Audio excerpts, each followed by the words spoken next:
Chicago, what is up? This is the CHGO Sports Podcast coming at you from the West Loop studios of CHGO. I am Kevin Kaduk, head of content. Today we have a very special show for you. It is the top 25 games in Chicago sports history.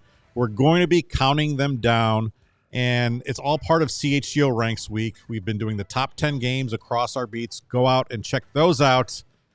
CHGO Ranks and the top 25 is brought to you by Miller Lite. No matter how your team changes, you can always enjoy the great taste of Miller Lite. Tastes like Miller time. You can find it pretty much anywhere that sells beer. Celebrate responsibly. Miller Brewing Company, Milwaukee, Wisconsin. 96 calories per 12 ounces. Today, I'm joined by an esteemed panel. Going out from the far side of me, Mark Carman. Herb Lawrence. I've enlisted two of the most grizzled veterans here to talk with me, another grizzled veteran. And then we brought in a youngster from CHGO Digest, Patrick Norton. Wasn't alive for about half of these games, if not more. Congrats. But he is a veritable treasure trove of Chicago sports history, nonetheless. Fellas, welcome into the show.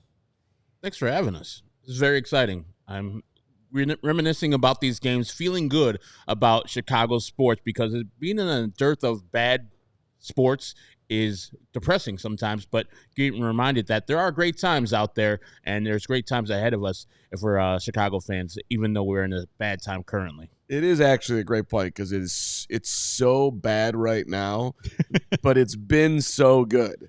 Like the last 30 years. If you were alive, and functioning, let's say you were 7 years old or more for the 85 Bears, then you've literally seen no matter who you root for in the city get there, which for a long, long, long time, a lot of fans could not say that. Absolutely. Patrick, most of your memories are Blackhawks playoff games. And most of them are. Yeah, not a lot of Bears games to reminisce about, a lot of Cubs games. But Patrick did the top 25 written post that's up on allchgo.com. Was it hard to put those things together? It was, but I did learn a lot. I learned a lot about the 90s Bulls, learned a lot about the 85 Bears. Just small intricacies that I didn't know.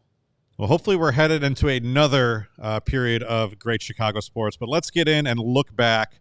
I will say, some of this is some recency bias, but like we said, the last 30 years have been so replete with memories that it's just going to stand to, there's going to be more from the last 30 or 40 years than say, look, 40s, 50s, and 60s, there wasn't a lot to write home about in Chicago sports. So we'll see that as we go down the list. Starting it off is technically, I guess, a regular season game, but it was one of the most memorable White Sox games. It's the blackout game, 2008. The Twins and White Sox tied after 162 games. They played for the ALC Central title. I think there was a coin flip. The game was at Comiskey Park. Everyone was told to wear black, and everyone did. I was at this game sitting in the left field bleachers, and it was electric.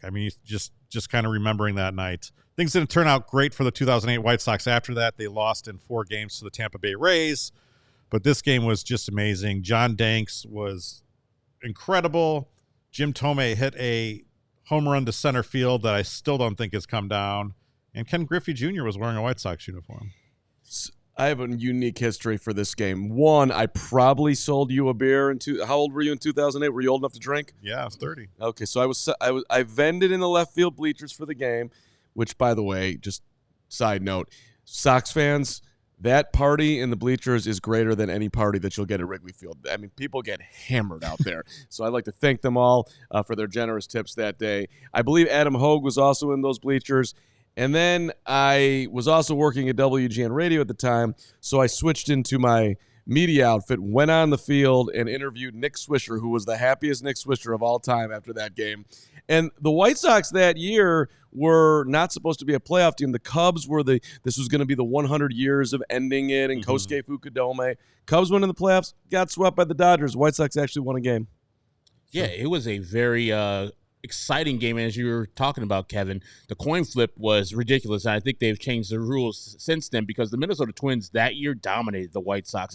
That game should have been in Minnesota, but I'm glad it wasn't because the electricity of the blackout game was just – it hasn't been matched. And I know people are going to say Game 3 of the ALDS in 21, but I wasn't there, but I just watching it on TV, the crowd was hyped up.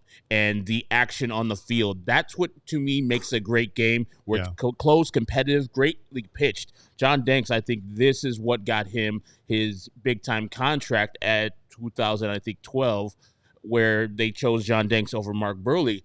He pitched like an ace on that day, and then you got the Jim Thome home run, the Ken Griffey Jr. throwing out, I think, Justin Morneau at home plate, and then the last play of the game is Brian Anderson making a diving catch to clinch the game. I mean, what more can you have and what more can you want out of a team that wins the AL Central right there on your home field? The Anderson catch coming out was unbelievable. And to Herb's point, the crowd, White Sox playoff games, that thing is legit. It's loud. They pump in the sound. Fans are starved. There's like an anger to that crowd that just you could just feel. It's awesome. Well, we have a few of those coming up. White Sox playoff games. Moving on though, regular season game for the Cubs. Ryan Sandberg game, 1984. It was just the 40th anniversary, June 23rd, 1984.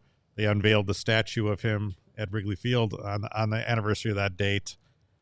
I have no working memory of this game. I don't know if you do, Herb. Carm, we'll let you take this one. I was 11 years old, so I guess this is the wheelhouse. And, everybody knows the 84 Cubs were the first Cub team to go to the playoffs since 1945, and Rhino was the MVP that year. And, the quintessential perfect Cub, young in his career, making every play at second base, stealing bases, hitting for power. And, to me, though, really, it was Harry Carey and Wrigley coming alive to a level that it hadn't been since '69, and it certainly, I don't remember what the '70s were like, but I did go to a game. My first game was against the Expos, 2-0. It didn't feel like it felt in '84. I remember going to a game later in the season. My birthday's in August, and they swept the Mets in 4 games that year, and they were never beating the Mets, and they were going to the playoffs. So that really was the start of a whole nother element that was almost not quite the Wrigley Field that you see today, but people just flocking to the ballpark. Yeah. And that game, Bob Costas on the call. George Offen, by the way, I think was also doing something for CBS Radio that day that he keeps posting about, which no one ever knew about. But George was there, damn it. Okay. So it was that game in essence put the Cubs and Wrigley Field on a different map, if you will. Definitely put Ryan Sandberg on a different map too. Yeah. Without that game, I don't know if he at least skyrockets the way that he did then, and just kind of reading about it, really takes off. The one thing that stands out to me is the nationally televised games back on a Saturday afternoon just were such a much bigger deal, and I miss that about baseball. Even Sunday night games used to be a big deal, and they're not as much anymore. And that's. Now you're going into history, but this week in baseball with Mel Allen back then, Mel Allen, it was a huge deal. Loved it. Yeah. Number 23. I think we're going to argue about this one a little. I think we had some heated. I don't want to say heated. We had some conversation about it in the meeting room. By the way, all 4 of us met and came up with this list about. By the way, I exist too. There, all 5 of us. Yeah, Lawrence was there as well. Hi. Hello. And the Field of Dreams walk-off, August 12th, 2021. There's no doubt it was an incredible game. Tim Anderson's Hollywood homer walks it off in Iowa. White Sox controlled that game for much of it. And then in the top of the 9th, Giancarlo Stanton and Aaron Judge come in and do what they did and blast 2 balls in the cornfield. And you think, oh, man, the White Sox finally, they were on the stage and they blew it again. And this was about a year after them blowing it in Oakland. And, after that fun run, it's but then Tim Anderson comes up with that you couldn't have scripted it like that. But I will say this: if we make this in 10 years from now, is this game on the list? Yes, it is undoubtedly one of the best regular season games in White Sox history because of all the things that came together. Firstly, it's the White Sox, the culmination of finally Rick Hahn and Kenny Williams' vision of the rebuild coming together. Two good teams in the Yankees and the White Sox. I think the White Sox were in first place. I'm not sure where the Yankees were at that time. And the home runs were hit off of the AL reliever of the year in Liam Hendricks. So it wasn't like they were crumb bums. And what Tim Anderson hit off of was Zach Britton at the time, also a pretty good reliever. Sure. So I want to talk about Seby Zavala. It gets put under where Seby Zavala is the person that got on in front of Tim Anderson. If he doesn't do that, that's just a game-tying home runs. But he had a great at-bat before that to get on base before Tim Anderson with that dramatic home run. And he knew it. And the reaction afterwards where the fireworks are going off and Tim's like, yeah, and doing the whole signal, it was the culmination. And as we said, that is the top of the actual rebuild. And then it's fallen off the table since then. And I think that's why most White Sox fans look at it in such reverence, because it was the best of the best. You're beating the best team of all time, the best franchise of all time in the Yankees in a special game that had never been played before. And then the Cubs and Reds ruined it next year. But I also think because it ended so poorly and Tim Anderson, his career has fallen off the table. The White Sox, that thing never really culminated in anything. Hopefully in 10 years from now, we've got some Connor Bedard memories, some Caleb Williams memories. Like, it's probably going to be pushed off. Like, I don't think the staying power is going to be there, but I could be wrong. Well, look, you could make 25 games of the Bulls dynasty, and you could argue that like all of it is more important than a regular season baseball game, 1 of 162. But I think the reason why we have this here is because it was so unique. It was the first Field of Dreams game. It did also feel at the time like the White Sox literally could do nothing wrong. Like, it was headed in the direction that they were going to win a World Series. Plus the way it ended, like just into the cornfields, the whole thing. I was fortunate enough to be at that one too, and one of the 8 on this list that I have been somehow in the building for. And I went in line because there was the souvenir line at that thing was like around the cornfields. So like we left in the 6th inning to get in line, thinking just you're not going to get a T-shirt unless you like literally wait 2 innings. So we did. And now it's the 8th inning, and I'm like, should we go back or should we leave? Because the game felt like it was over. Yeah. But then we're like, we're not going to leave the Field of Dreams game early. So we went back, and then all the drama ensued. So it was awesome. It is very funny that Herb said that the culmination of the 2021 White Sox was on August 12th. So sad. It's like game 140 or game 120. It was awesome. I mean, the next morning, it did feel like a playoff game. It felt like Tim Anderson was on the verge of becoming the face of Major League Baseball if he wasn't there already, and it's just kind of a weird spot. Number 22. I didn't think we'd get a Seby Zavala reference. That was impressive. Sebastian Zavala is one of my favorite players, even though he wasn't that good as a White Sox. Yeah. Number 22, Gale Sayers scores 6 touchdowns. I actually think this is the oldest memory on this, oldest game on this list. And, I mean, this was just a masterclass. Gale Sayers scores 6 touchdowns at Wrigley Field against the San Francisco 49ers in a 61-20 victory. That tied a record for most in a single game. It put Sayers' rookie total up to 22, his touchdowns. And his final touchdown, I mean, he wasn't tired. It wasn't tired. He ripped off an 85-yard punt return to score. Like, amazing. I just love that we have Gale on the list, because even though his career was cut short by a tragic knee injury, this was one of the greatest players in the history of the NFL to ever do it, and we're underlining his most prolific game as far as getting into the end zone. We're also talking about the Bears in that era in Wrigley Field, which is sweet. That makes me feel good. And that was his rookie year, as you mentioned. It's also Butkus's rookie year, 3 and 4 drafted, the greatest draft in Chicago sports history, the most iconic sports franchise. And you can argue Gale, Walter, and obviously Walter had a much more lengthy career and was the all-time leading rusher when he was done.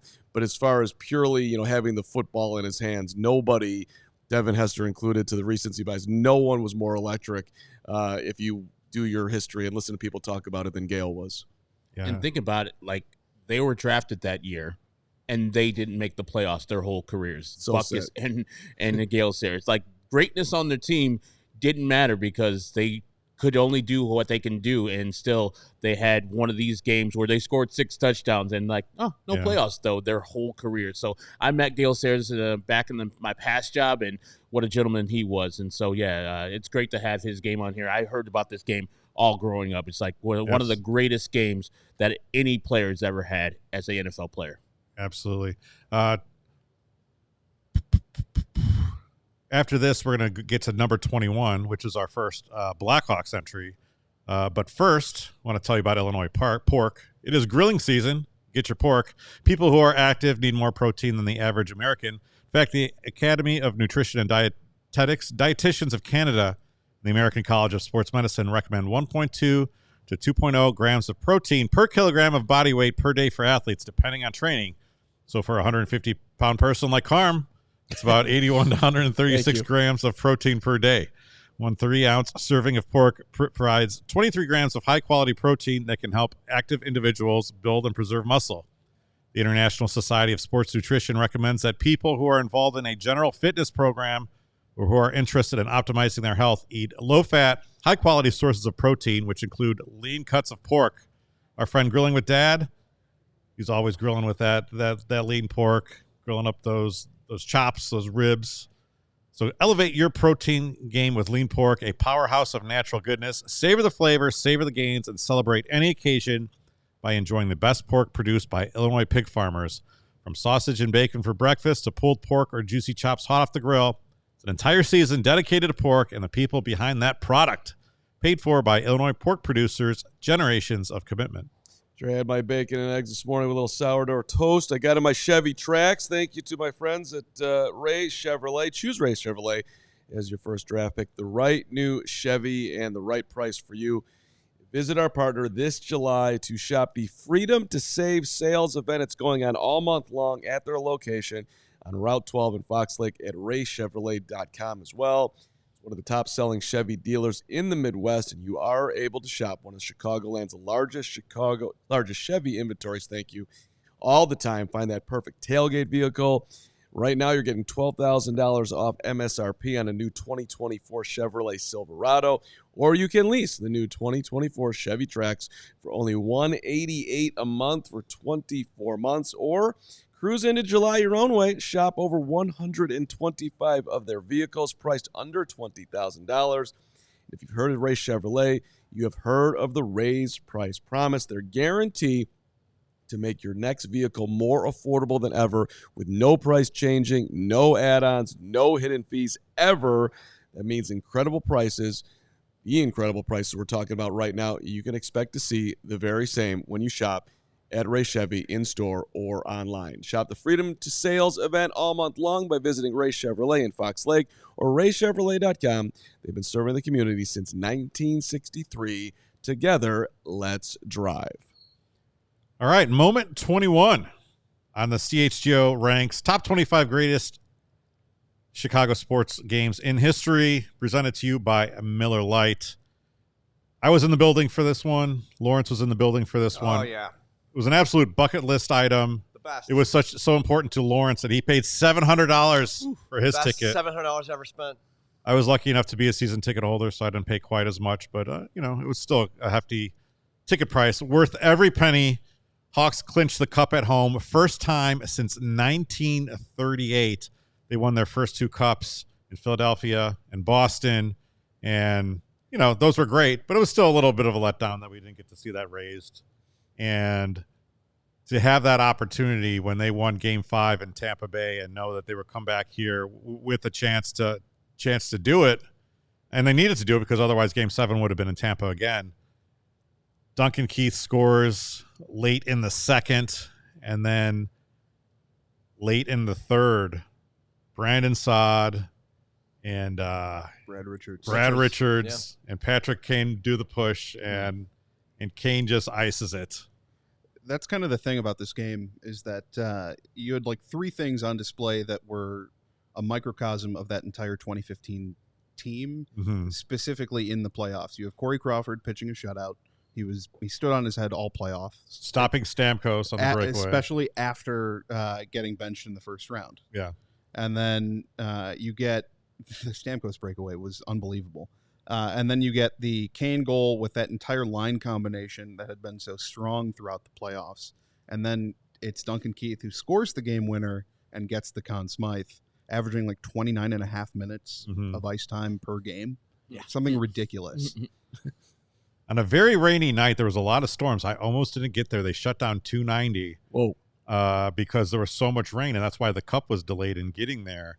And I listened to Waze. Waze told me to get off the expressway and go up Roosevelt Road. And had I not done that, I would have been sitting on 290 for what, to me, like I had just been waiting for that moment my entire life. That's the reason I bought season tickets. So to see that happen was just incredible. I'd satellite and missed like the first 10 minutes of it. So that's interesting. Like listening to Lawrence's part of it, the $700 things worth paying for. Oh yeah. Clinchers at home, which never happen. Great investment. Love that move. Yeah. Seriously, like when do you get that game? And I mean, they were face value. They were in the 100 level. I had better seats than Philip Deneau, who was eating an ice cream cone. That was a great memory for me. And met Tom Morello. It was just, I didn't want to leave. I was just like, I'm crying at the end, and then like, they bring the cup out, and that was insane. And I was just watching them for like an hour and a half until they kicked us Do you out. remember they had this like special camera that they brought out? I don't know if they still do it, but it was like this kind of like camera that took a picture of the like 360 degrees, and it was such high definition that you could go in and find yourself in the stands and tag yourself. It was really, really cool. I don't know if it's still up on the internet or not, but all right. Number 20. What do we got on the next one, Lawrence? You know it. Game 3 of the 2005 World Series. Here's the thing about the 2005 World Series. Every game was freaking awesome. Yes. And we had a lot of trouble figuring out which ones were going to represent on this list. And I know, I think when you guys are going to be ranking on White Sox, and I think you guys might have things different around, like a little bit different, but number 20 is Game 3. It's the 14th inning game. Just an absolute marathon. And a lot of things stand out. Jeff Blum wins the game with a go-ahead homer in the top of the 14th. And now he's an Astros broadcaster, which I find hilarious. And Mark Burley coming in and saving the game, his only career save after drinking some beers, presumably Miller Lights. Yep. in I don't know, was it Enron Field then, or was it? No, it was probably Minute Maid Park. I think so, yeah. But in the clubhouse, that's my favorite note from this game. It's amazing. It's the best. Yeah, he started game 2 in Chicago, which I think we'll get to eventually, and didn't think he was going to be pitching in game 3. As you said, it was at the time the longest World Series game in history. Mm-hmm. And so that game started off, I think the Astros up 5-0. They were dominant, and it was versus Rory Oswalt, at the time one of the best pitchers in baseball. And so at the time I was like, all right, this game's cash. Let's go and win game 4. But the White Sox with a furious comeback. I think it was highlighted by A.J. Brzezinski's deep double, where it would have been a home run in any other ballpark, but they still had Tal's Hill back then. He hit it pretty much up there, and he crushed that ball, and the White Sox came back on Oswalt. And then, of course, the 14th inning where you get the home run by Jeff Blum coming off the bench. His only at-bat in the World Series was that home run. And you see Willie Harris, who is now the Cubs' third base coach, put up the 4 because it was Group 4. That meant the people who batted in that 4th group, which were pretty much reserves like Willie Harris and Jeff Blum, people who got very little time. And both of those guys contributed big time to the World Series in 2005 for the White Sox. The White Sox had pulled so many rabbits. Oh, my God. That whole entire run, it was insane. And Herb, you can name them better than me off the top of my head, but it's like the bases loaded in against the Red Sox. 2K. The Przynski dropped 3rd against the Angels. Close game after close game after close game. Like even in game 4, which we'll also get to here, like and admittedly, as a Cub fan who hadn't made my transition to rooting for the White Sox yet in my maturity, I was rooting against them, and it was like, can this thing turn at any one point? But it just wasn't going to happen. Uribe going into the stands down there. It was just a million things that happened, just that were on the edge. It just always seemed to go the White Sox way that year. It was a magical season where everything went right. They won 99 games, and it won't be replicated. They won 11 out of the 12 games they played, still tied for the best record in Major League Baseball history as far as the postseason in the wild card era. And so, everything went right that year. They got injuries, and once those players got injured, they got replaced. Like, it was just Dustin Hermanson got hurt, Shingo Takatsu got hurt. They go and get Bobby Jenks. It works out for everything. It's amazing. By the way, Game 4 is not on this list, which I know you feel strongly about, but it was like 25 games, and Game 4 was amazing. We could have just 1-0. Yeah, I mean, the Juan Uribe play. If the Juan Uribe play happens and it's Derek Jeter doing it, that's probably considered the greatest play of all time ever. Yeah, because Derek Jeter took like 17 steps and then he jumped into the into the stands. Juan Uribe just went for the penultimate out in the World Series. Yeah. But I think the 14-inning game and then I think the Grand Slam game and the walk-off at home just kind of pushed that to the side. But to me, it's just like, Game 1 was also a one-run game. The 2005 World Series is the highest leveraged World Series series just because all the games were so close. But everything, like you said, everything went the White Sox way that year.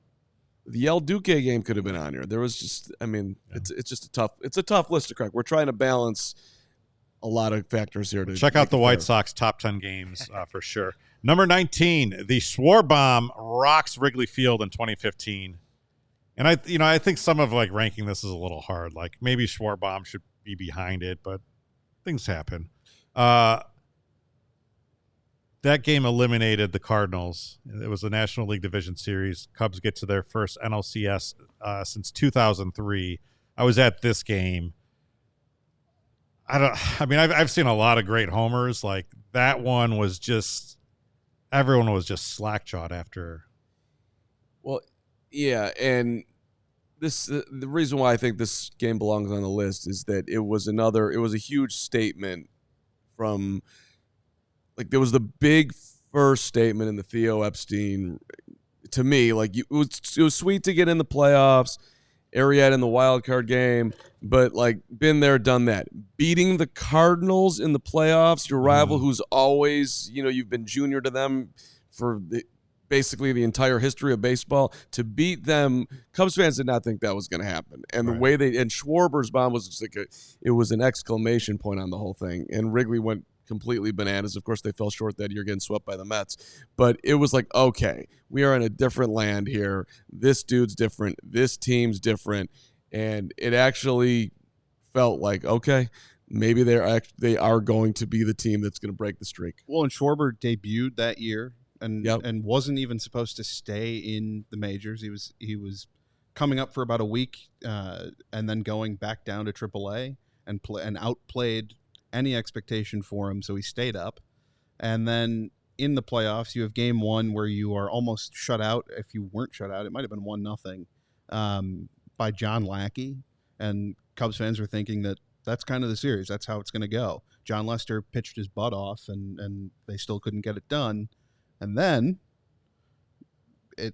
tides turn in Game 2. Then they bring it back to Chicago. They hit, I think, a playoff record at the time, 6 home runs in a game in Game 3. And then Game 4, you get the Schwarber home run. And then you get Hector Rondon closing it out. You get the emotion of Pat Hughes on the radio saying, "I wish all of you could be here at this moment."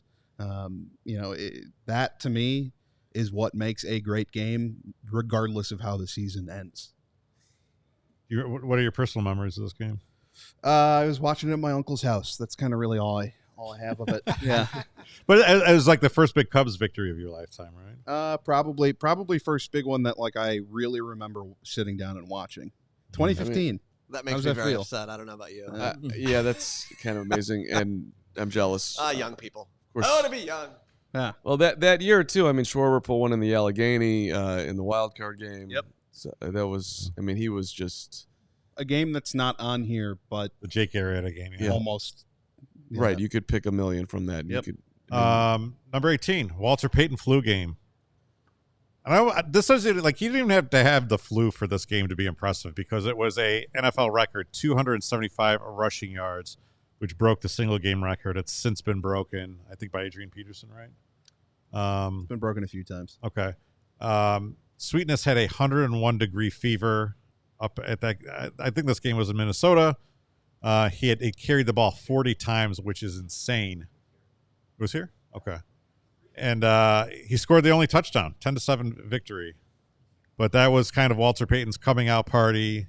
That was during a time in which he was the only thing on the Bears. He literally carried that team, and none so like it was very evident in this game. we talked about on CHGO Bears. The Bears were 3-5 at one point this season. This was in the middle of a 6-game win streak where they finished 9-5, went to the playoffs. Walter was in the locker room before the game, lying down on a bed of towels, trying to sweat out the flu that was happening. Yeah.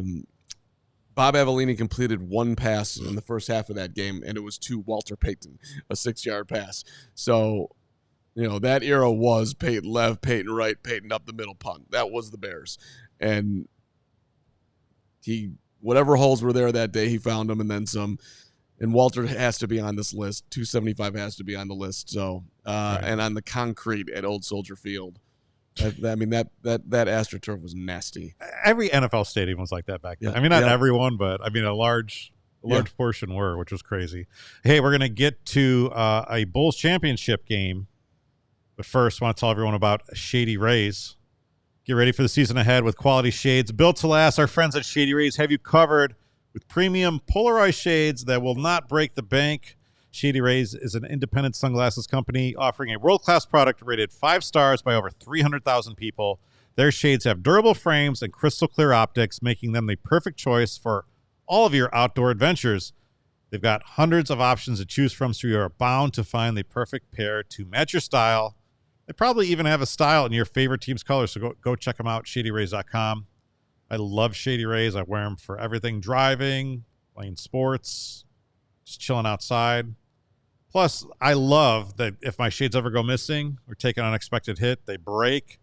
I don't have to sweat it because Shady Rays has the most insane protection in all of eyewear.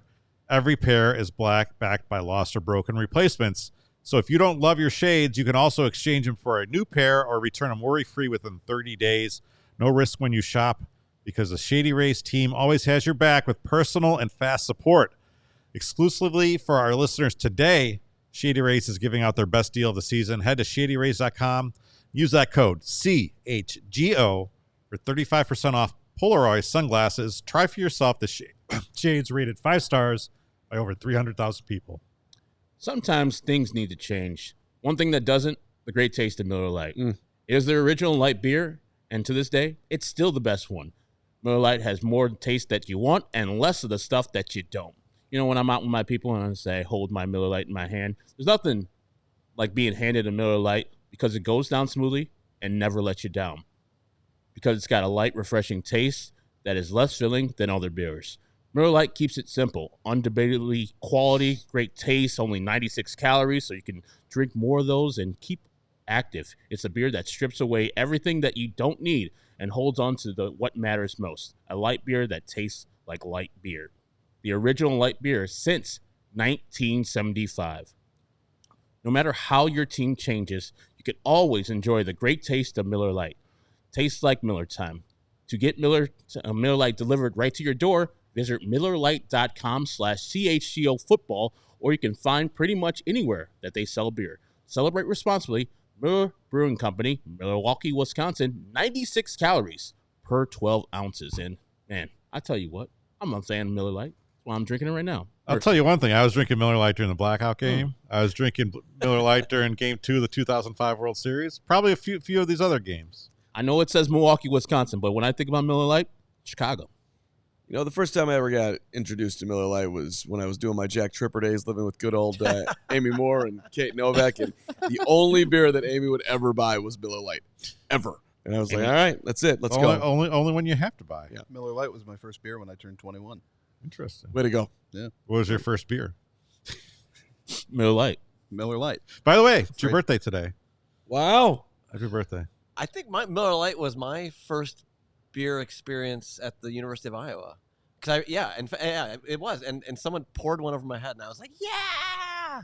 That's great. Good times. Next time, just drink it instead. Well, I mean, I had plenty at that point. That's why I was screaming in celebration. Number 17, 1993, 31 years ago. Bulls clinched their first three-peat down in Phoenix. Our friends in PHNX, this haunts them to this day. John Paxson for 3. Gets his legendary moment, even though he had a legendary moment in Game 5 of the 91 World Series, or 91 NBA Finals, coming up big then too. But that clinches that. Horace Grant passes it out to him. Michael Jordan scored 33 of the Bulls' 99 points in this game. And it was, we didn't know it at the time, but it was Michael Jordan's last game before his first retirement. And you could tell in the last dance how much he was out of gas. And that's the one thing that really, like, the last dance illustrated to me that I didn't know at this time was how much that first three-peat took out of MJ and really everyone on that team. Well, you had the Atlantic City Casino thing in New York in the Eastern Conference Finals, and they were all over him, and he did that weird interview before Game 3 where he's wearing sunglasses on TV. It was just kind of bizarre. And then people like Magic were saying, you guys are going to force Michael out of the game. And I was at the University of Iowa at the time, and I was terrified that it was that was going to be true. And then his father passed away, got murdered. And then I was like, this could be real now. Like I was worried about it. And then, of course, it came down when they were playing the White Sox that he was retiring for the first time.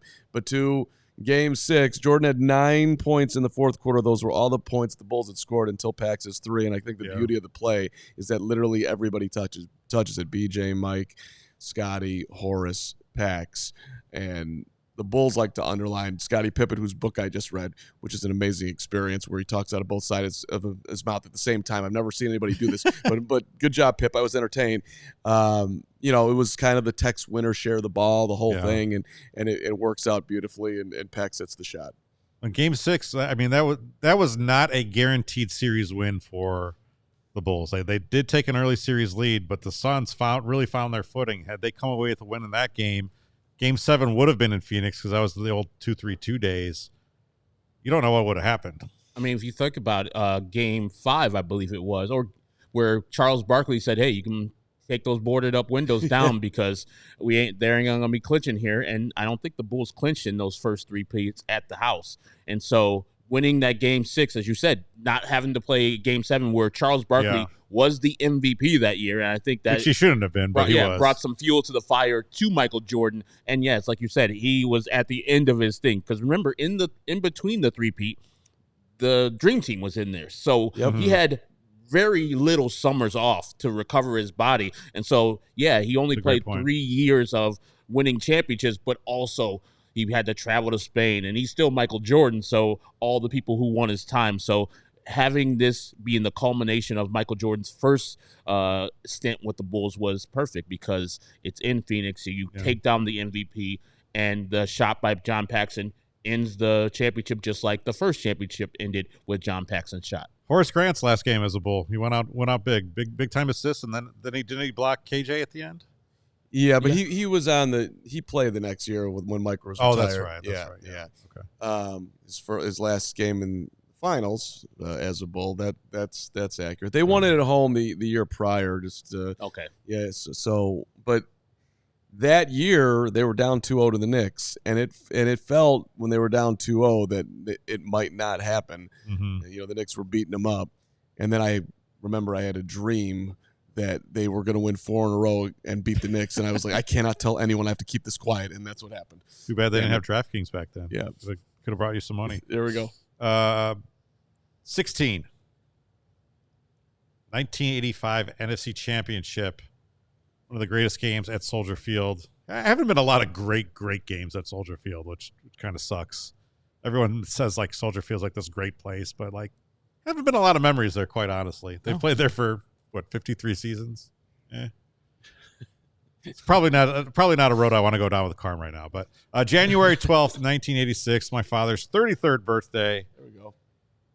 He got a special birthday present because the Bears just dominated a pretty good Rams team. Mm-hmm. I mean, one that's kind of been lost to history, but they were pretty good. Second playoff shutout. Defense forced 3 interceptions and recovered 3 fumbles in a 24-0 victory. And the moment that everybody remembers from that comes at the end. Wilber Marshall picks up a fumble and goes the entire way, takes it to the house, and it starts snowing literally as he's running, and everyone's going crazy. It's the old pre-renovated Soldier Field, the old Bears crowd. And, I mean, I think you'd be hard-pressed to think of a moment, outside of maybe a couple Devin Hester returns, that was as big for the Bears at Soldier Field. I mean, think about what it symbolizes. It's the first time the Bears ever go to the Super Bowl. Like, that is the game that makes them go to the Super Bowl. And I think that, as you were saying, the Rams are a really good team. And so as a Chicagoan, you have the doubt of, when's the other shoe going to drop? Mm-hmm. Yeah, we've run through pretty much everybody in the regular season except for the Dolphins. But is this Rams team going to catch up with us?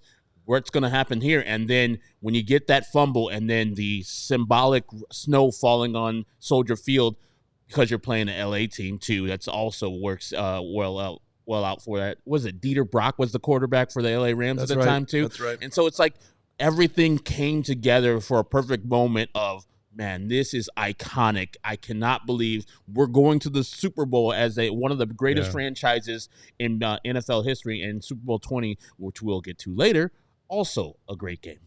I mean, they were just so dominant, right? 21-0 over the Giants, 24-0 against the Rams, and then 46-10 in the Super Bowl. Golly. But I mean, there was such a separation between them and literally everyone else in the NFL. But it belongs. This game belongs here, not obviously because it was tight, but it was just because of the dominance and because of the party that was going on in Chicago and really, across the nation for the Bears at that time, because Bears fans are everywhere, and they were all out during that. Wilber Marshall was so cool. I love linebackers like him. We're just kind of lean and long and just can do everything. And I wish he would have been in Chicago longer than he was. Obviously, that. And he, well, that's also, by the way, underlining why the Bears are pathetic, because they did not want to pay Wilber more than they wanted to pay Mike Singletary at the time. So Wilber ended up leaving as a free agent, and that was a huge freaking loss to that defense. Outside of the fact that they never could get a quarterback healthy, that was a big part of why they never did it again. Wilber was an impact freaking player. I was young at the time, so I don't necessarily remember all the things that went into it, but my people who are older than me tell me that when Wilber Marshall left is the time where the Bears went from the Super Bowl champions to pretty good, but still you had to have Wilber Marshall. He was the best linebacker. Many people tell me that he was the best linebacker on that Bears team, better than Mike Singletary. Yeah, a lot of people will make that argument. And I mean, Singletary was 2-time defensive player of the year and all that, but he had such a luxury of who was in front of him, and bunch of Hall of Famers in front of him. Hall of Famers in front of him and superstars beside him. Plus, Buddy left after that, so then Vince Tobin came in, and those guys would tell you that Vince Tobin was good, but he wasn't great. 15. Michael Jordan's flu game. First it was Walter Payton's turn. Then a couple years later, or more than a couple years later, Michael Jordan had his turn in the playoffs, in the NBA Finals. Game 5, he's out in the altitude. Get some poison pizza. I don't care if that story's fake. I like the idea. Supposedly the guy that delivered the pizza to him is a Bulls fan. I think Jack Silverstein found him or something. June 11th, 1997.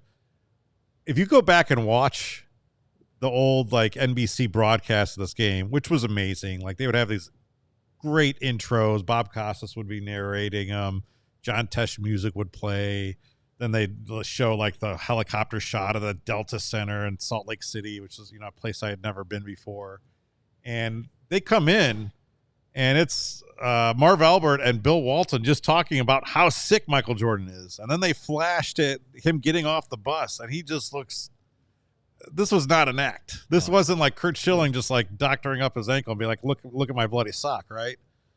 this was like the real deal. And he goes out there, 38 points, 7 rebounds, 5 assists, and just drags that team to victory. 44 minutes, too. 44 minutes. Series tied at 2. Yeah.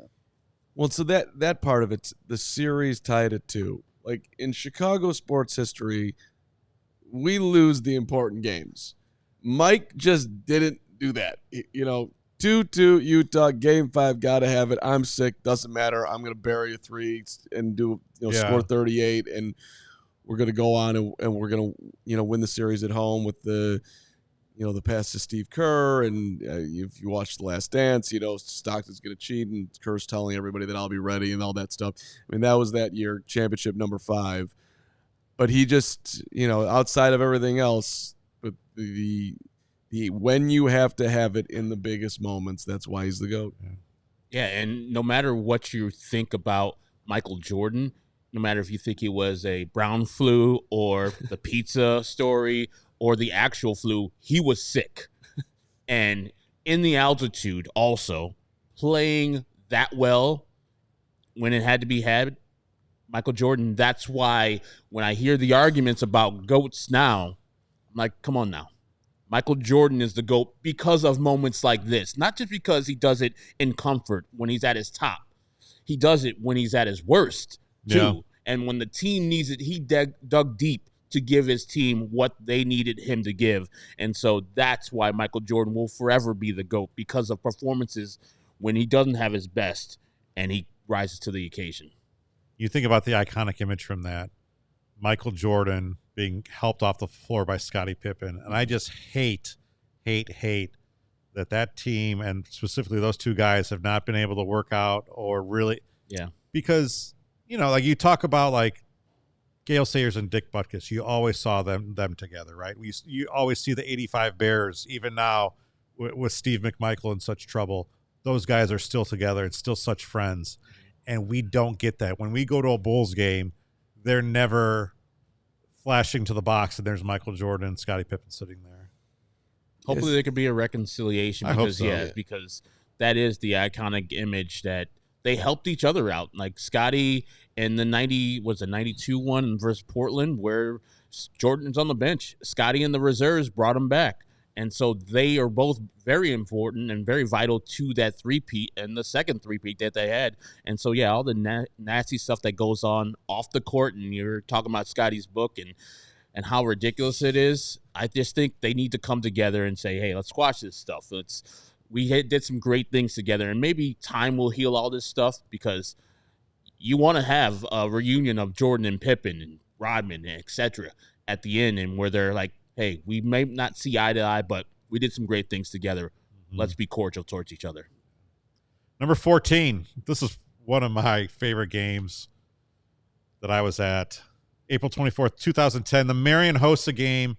They're in a quarterfinal against the Nashville Predators. They still don't have a cup at this point, and the Predators are giving it to them in that series. Yep. And specifically in this game.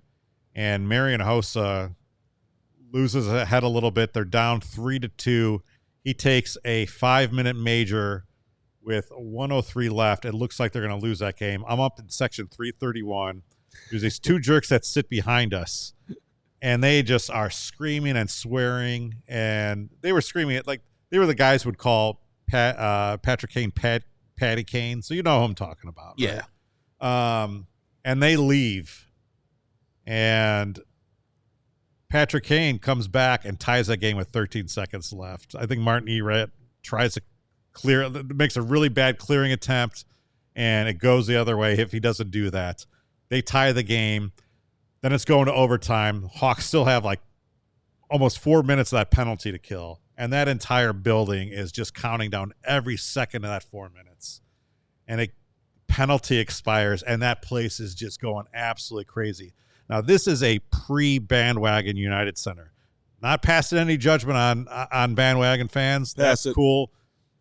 There's room for everybody. But that was a building full of people who had been there the last 15 years when the Hawks were the worst organization of all sports. So people are going nuts. And Brent Sopel takes a shot from the right point. It trickles out to Hossa, who's right there, and he just taps it in. And the freaking lid goes off the United Center. It was a Saturday afternoon game. To me, it's like one of the most magical moments that I've ever seen. And yeah, it's probably why it's 14 and so high on this thing over some of these things. But the actual game, tying it late on a shorthanded goal, you can see I feel passionate about it. I love it. It's just coming out of your face right now. It's a beautiful thing. I love Hossa too. Yeah, so. I mean, he is the greatest free agent signing of all time in Chicago history. Like, it's undoubtedly. The Doc Emmerich call is also great on that one because as Hossa taps it in, he yells, Kane. I know. Yeah. It's the opposite of great. Yeah. Well, at that point, too, it was kind of teetering. Are they going to actually do this? Are they going to, is Lady Luck going to be with you, which you need in the hockey playoffs? And that was I just remember thinking to myself, like, maybe they're not all. Yeah. But okay. But you said, like, okay, well, Michael Jordan, like, when he had time, when it was time to finish a game, he finished a game. Like, no NBA Finals ever went to 7 games. Same thing with the Blackhawks. Like, they've played very few 7-game series.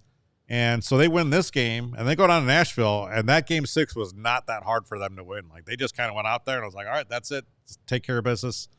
Let's move on. I think they played 2 Game 7s in their 3 Cup seasons. Won one and lost one? No, they won. No, in the 3 Cup years that Detroit. they all won. Detroit and Anaheim. Anaheim was a couple years, yeah. okay. And that Anaheim one, they just kind of came out and took control of it, and that was it. Tays. That could have been on. Tays scored, I think, 2 goals in like the first 10 minutes of that game. That's the Jonathan Tays game. Yeah. Number 13. Cubs win the pennant, October 22nd, 2016. Everyone had been waiting for this since 1945, which was the last time they had been to the World Series. Clayton Kershaw was on the mound against Kyle Hendricks. Everyone knows what happens next. Kyle Hendricks just comes out and cements his legend. And combined with Aroldis Chapman, they face the minimum. They get to Clayton Kershaw pretty early. And to me, that was the thing about this game was this was the 5th time they had been in the NLCS. They had lost the previous 4 times. And something would always, bad happen in Game 6, whatever, It didn't happen. It did not happen. I walked around in the crowd with Morant's recorder after they won. And people were very emotional. I mean, really crying that the Cubs were going to the World Series. And I was asking questions like, is this the greatest moment of your life? And people were like in tears, like, I had 3 kids, but I think this is better. Like, I mean, it was an unbelievable scene in there. The best moment for me in that Dodger series itself was Miguel Montero's grand slam in Game 1, where tight game later, arguably a better game. Yeah. I mean, the place went, obviously went insane, and that was a moment I was. Like the last row of the upper deck there when that happened. But like this was spiritual that when like they're going to the World Series, this has happened. People were thinking about their grandparents, their parents that were around, whatever it was. It was a historic night at Wrigley Field. I was up there in the aux box too. I've posted the video I took a couple times. The place just going absolutely crazy. Just thinking it was between that and the White Sox, you just like growing up, you never thought a Chicago team would win a World Series, right. like even get to one. Well, so to do it against Kershaw too in Game 6 after he had shut them down in either Game 2 or 3, it was special. So is it special though? Now given Kershaw's track record in the playoffs. Well, I think it was special that the Cubs were able to get to him when anybody felt like the boogeyman to them. Right, well, absolutely. They were down 2-1 in the series. It was, I mean, they was very much in doubt. Addison Russell was hitting big bombs at Dodger Stadium to Anthony turn things Rizzo around. used Matt Caesar's bat. I think yeah, was what turned it around for him. Yeah, that playoff run where Cub fans, myself included, thought like, this is the start of a dynasty. They were lucky to win it that year. Yeah, very lucky to win it. Down in the NLCS, down 3-1 in the World Series. I mean, it was razor. We'll talk time. a little bit more about that coming up. Number 12. I was somehow at this game too. The Monday Night Miracle. I guess it's not technically the Monday Night Miracle. That belongs to like a Jets game or something. If you Google the Monday Night Miracle on Wikipedia, it's like some Jets game in like 2000, which I don't really remember. But down in the desert, it's the Crownham game. The Bears are who we thought they were. Shout out Denny Green. October 16th, 2006. Bears are down 20 points on Monday Night Football to the Matt Leinart and the Arizona Cardinals. And somehow the defense and special teams, this was like the first game where I was like, uh-oh, Rex Grossman probably sucks. Yeah. But it was also like, this defense and special teams is special. That's the thing. Like, Rex Grossman, the first, 4 weeks, was on track for, a type of MVP type of season. Sexy Rexy. And then he fell off the table. No offensive points in this game, all by special teams and the defense. Mm-hmm. So that's what makes it great. The defense is just like, okay, you guys are not going to help us out. Cool. Yeah. We'll just take over. And remember, and I'm a big-time INI guy, the Arizona Cardinals still had a chance to win the game, but Neil Rackers missed the field goal. It was only like a 41-yard field goal to win the game for the Arizona Cardinals, but everything was going the Bears' way in that year. So I covered that game for the Northwest Herald, met Charles Barkley in the press box at halftime, which I thought that was going to be the highlight of my trip. That's amazing. And then I had to rewrite my entire column. So I did not get to go down to the press conference. And I just hate that I didn't, because I would have loved to have been able to say that I was in the room when Denny Green had that meltdown, because I think that's the greatest meltdown of all time. It's great. Lee Elia would disagree, but okay. I was with Denny Green. I'm like, I didn't think the Bears were that good. I'm like, that Rex Grossman stinks. They're not going to do anything.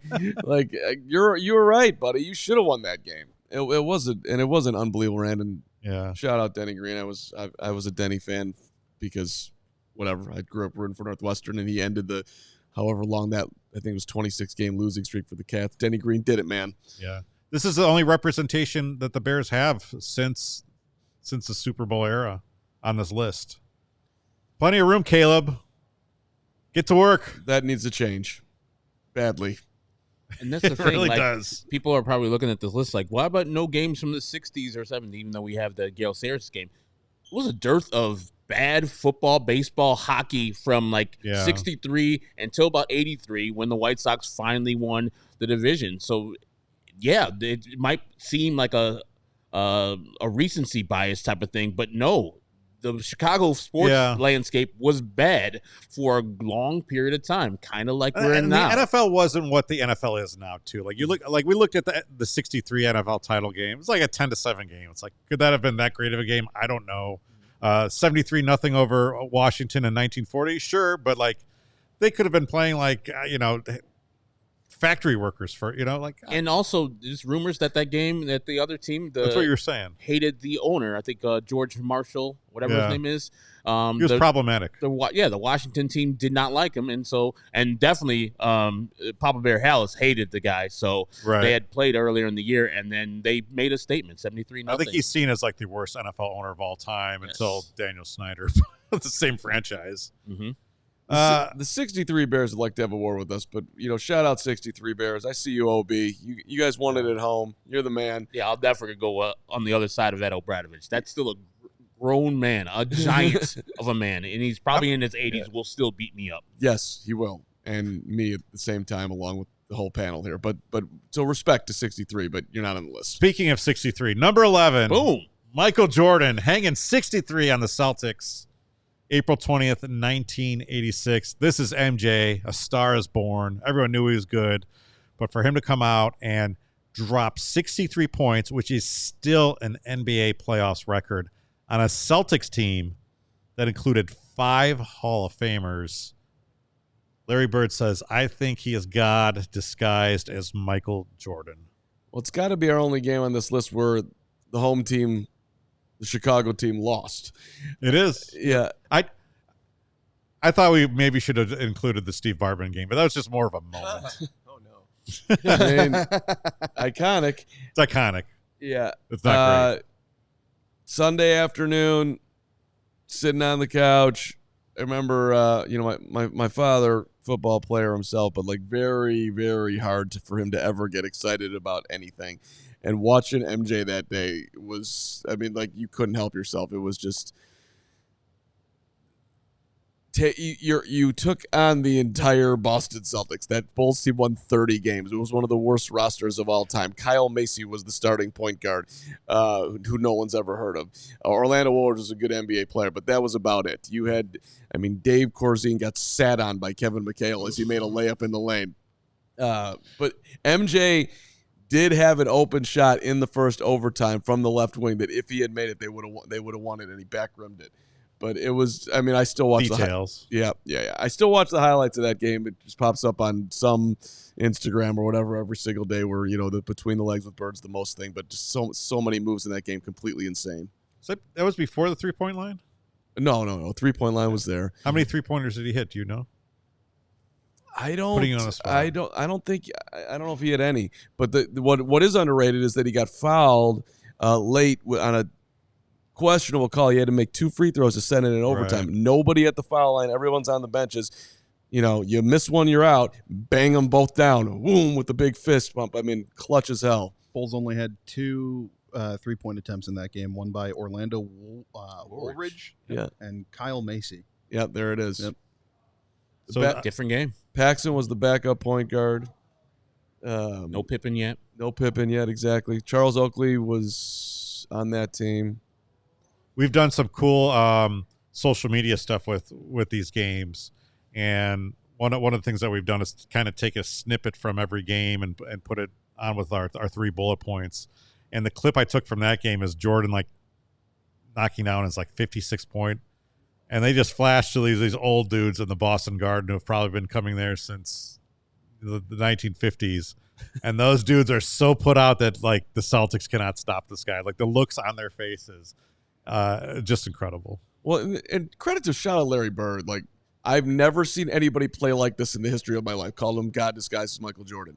Like, though, you know, for Larry Bird, who doesn't get enough credit for where he belongs in NBA history to say that, and you know, those guys, you know, everyone's got their egos. For him to go, you know, that honest about what he just witnessed, I thought it's a beautiful thing by Larry.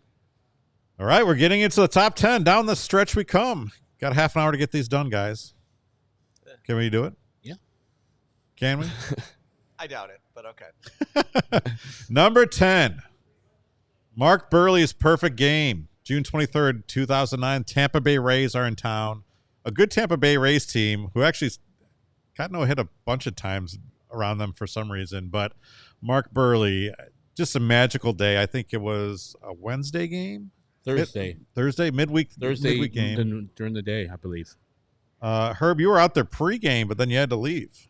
Yeah, I was working at the Score Sports Radio, and we were the official rights holders for the radio broadcast. And so we had a pregame show at the Dan McNeil and Matt Spiegel, where I was the on-site producer.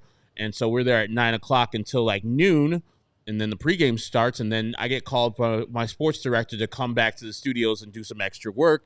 And I was like, okay, I guess I can do that.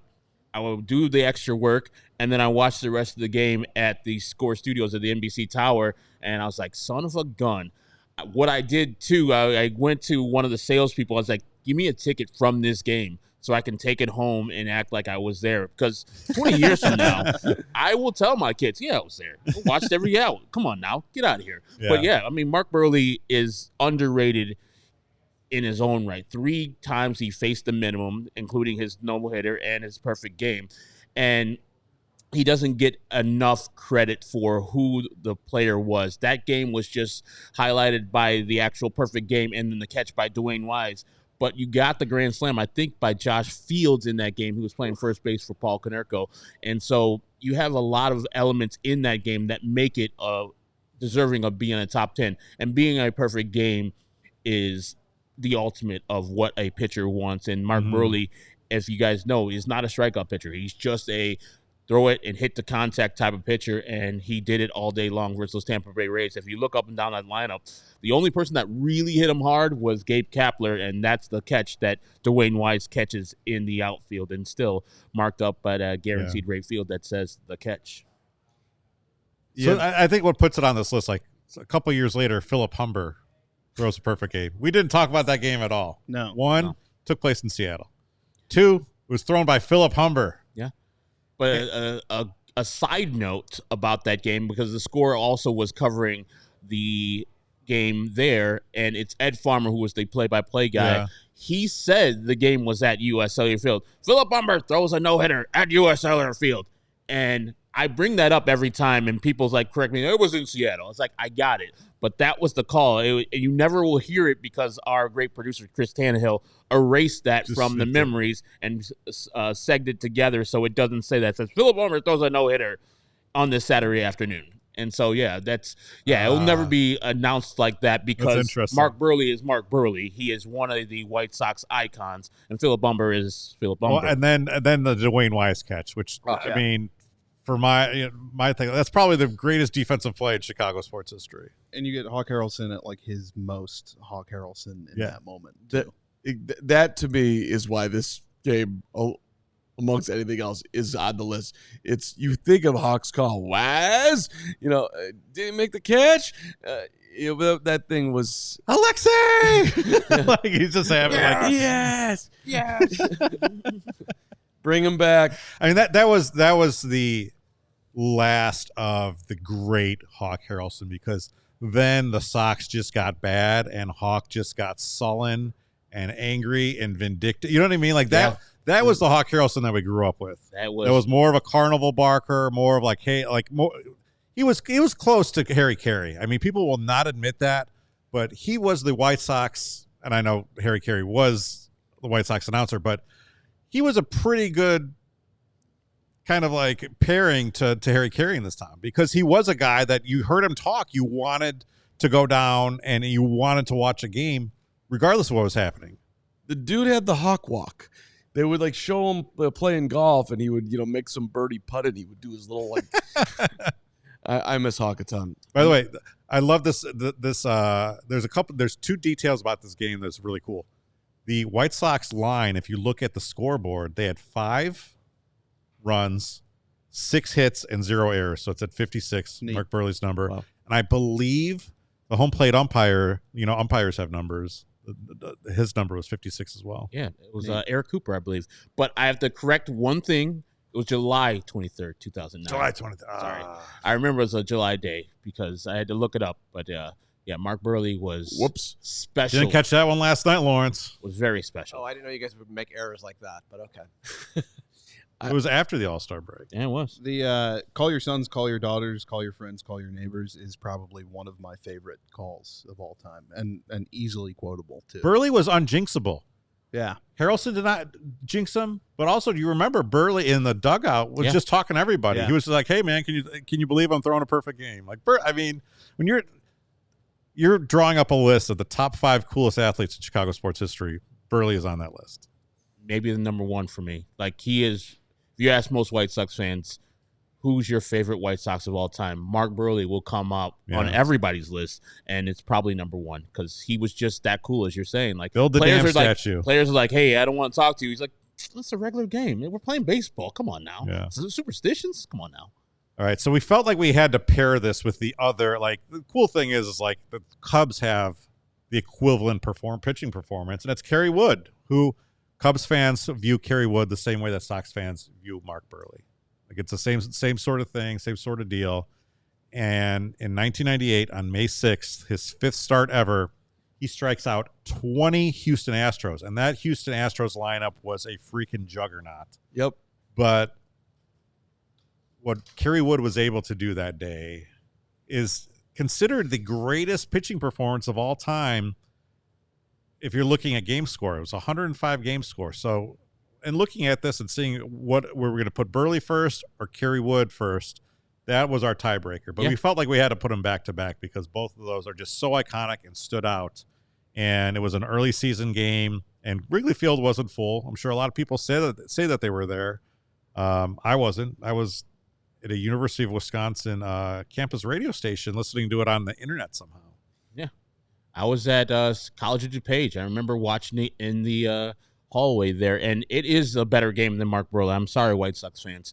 That is the best pitch game of all time. 20 strikeouts, going against that Houston Astros team, and it was almost a no-hitter. Only Kevin Ory, I think it was called an error or a hit. It's called a hit. It was supposed to be an after error. The sixth inning, it would have been an error. Yeah, it should have been an error, but that game is just a domination of the Houston Astros. What we would call a sweeper now, I think they called it a curve back then, or a swerve. Nasty. Just on point. They were not touching him. He brought high 90s fastballs where not a lot of people were throwing high 90s fastballs, and he was just making the Houston Astros look silly every time. The Killer Bees were very sullen that day because Kerry Wood, there's nothing anybody could have did that day. I was producing a morning show at the time, The Great Naked Truth About Sports on 92.7 The Bear. And you know, you're doing a morning show. You get off the morning show. It's 11 o'clock. You got your whole day, but you're also tired. And it was a little rainy that day. And I'm sitting there. Should I go down to Wrigley? Should I not go down to Wrigley? I was living still with my parents up in the suburbs. I'm like, And so I just remember like taking a nap and then sitting on my bedroom floor, like watching it. I'm like, I should leave now. I should leave now. And I completely blew it. And I remember his interview afterwards. He's shaking. Yeah. You know, he's so young at that point. He's a rookie. He still had acne then. Yeah. And Fifth career start. Yeah. Long story long on this game. When I got hired at WGN Radio by David Kaplan to produce his show, in 2007, Career Journeys here, he invites me to his house to have dinner. And Steve Stone and Cap were good friends. So Stone's there.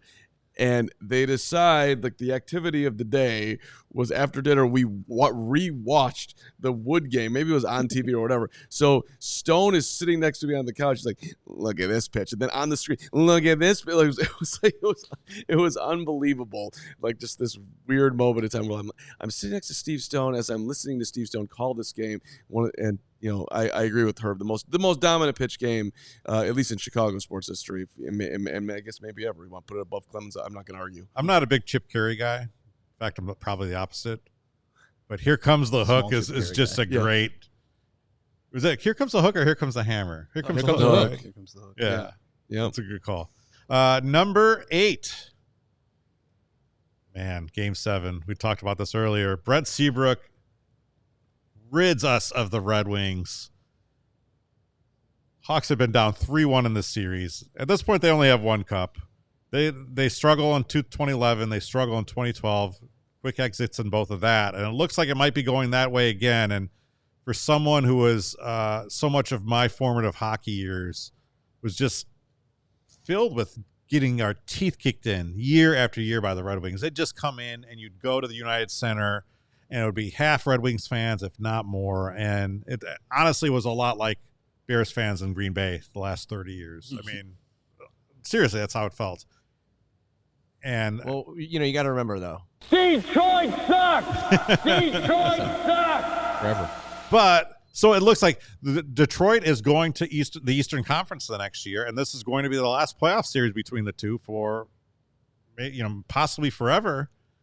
And man, it's like they cannot go out losing the Red Wings like this. And they somehow come back in that series, and it comes to that Game 7, and it looks like they're finally going to beat the Red Wings because Nicholas Jarmelson scores a goal with a couple minutes remaining, and it somehow gets waved off because something's happening behind the play. And everyone in that stadium is going nuts because we've seen this before, right? Somehow going to blow this. This is Steve Bartman all over again, whatever. And in overtime, Brent Seabrook picks up that puck near the center line, just comes right in and scores, buries it. And you just think about that picture of Brent Seabrook that's on that graphic. Like, just so iconic. Red Wings vanquished. Amazing. It's the only overtime game to ever end 3-1, if you count that Hjalmarsson goal. Which should not have been disallowed, even though I think on the broadcast they say, no, it's a good call. Stephen Walken was the ref on that one. This is probably my favorite game, except for number 1. So really personal, this is number 2 for me. I graduated from middle school this day. Ugh. Yeah, you're welcome for that one. What a day. Yeah. And the Hjalmarsson goal. But the first goal of that game is a passing sequence between Patrick Sharp, I want to say Marian Hossa, and Michael Handzus that Sharp buries, and it's one of the prettiest 3-on-1s that I have ever seen. Just a back-to-back-to-back, and it really is great. I graduated from middle school on the Charles Smith game, the Bulls-Knicks, which is not on this list, but could have been on the list. Game 5, Smith again. No, that was amazing. Lawrence, you got any memories of this one? No. All of these, I've got to be honest. 2010 through 15 all runs together for me. Even this one? Yeah, man. I don't know at all. Like, I remember them losing game 4 of this series because I was out with 2 buddies at like some bar, and we were so upset because they played so badly. But then, like, they come back and whatever. But I don't know, all these things, like the Anaheim, LA, it all just sorts to run together. I'm old. I don't know. So do you remember our buddy Sam Fells used to do the Committed Indian program? You could buy it outside for like $3. It was a great printed program. He would do his write-up of the game, and there would always be like a little cartoon on front. And I loved the cartoon that whoever his artist did. It was a picture of the Grim Reaper, and there was a sign. One way said Chicago, and one way said Detroit. And going to Game 7, he had been walking towards Chicago. You see the Grim Reaper turning around. I love that. That's like one of my favorite. I'll always remember that. But great day. Number 7 is another Blackhawks game, and I don't know how I feel about this. Like, I think we're gonna have a conversation, but it's 17 seconds. I think some people were expecting to see 17 seconds in our top 5, and I think if people do the math, they can see that the 2010 Cup clincher is not on here yet. So that obviously beat it out here. Is 17 seconds too low on here? No, because it wasn't as great of a game as much as it was a moment. Yes. Okay. The game itself was fine, but the Hawks didn't. The Hawks scored 1 goal in the first 58 minutes of this game, and it was because Tays kind of beat Chara on the boards off of a draw, and then skates in on a 2-on-1, buries it, whatever. That's all you get, though. Other than that, it was a defensive battle. Boston had just kind of squeaked a couple past Crawford in it. The final 2 minutes are what matters. Mm-hmm. The other 58 minutes is not really noteworthy. It's a tough list, man. It is. I mean, like, we can go back and forth here. Just being on the list is, that's a big time accomplishment, damn it, to make this CHGO sports list. Dave Boland. I mean, Rats. just heart and soul getting it done. I love the tying goal though. If you watch that, and you see when you watch from Taves, amazing. When you watch Taves work the board, and then the way he peels off, and I forget who gets the pass from, but he gets either the puck squirts loose or he gets a pass from somebody up higher on the boards. It looks like a freaking symphony. Yeah. The way that they all work together, it just looks like otherworldly. As that happens, Crawford skating to the bench. The extra attacker is Handzus, who skates into the zone and essentially acts as a decoy, which draws the defender away from Bickle. And that's where you're talking about it becomes a symphony of just everything working in the exact fashion that it was supposed to. Yeah, it's beautiful. And Bickle's eyes after that goal were amazing. Yeah, with the teeth. Yeah. No teeth. Michael Handzus, random fact, like a couple of months later, I get this electrician to come to my house, and he comes down to my basement. I've got all his Blackhawks gear stuff, and he's speaking with a European accent. He's like, "Oh, you like the Blackhawks?" I'm like, "Yeah." It's like, "Michael Handzus is my cousin." I was like, "Oh, yeah, no shit." And he brings out his phone, and he just starts showing me photos, and it's Handzus' day with the cup, and it's just like him and Handzus' family, and they are all drunk. The drunkest people I've ever seen with the Stanley Cup. That's my electrician. Let's go. Yeah. Number 6, 1992 NBA Finals comeback, sweet repeat. I love this game.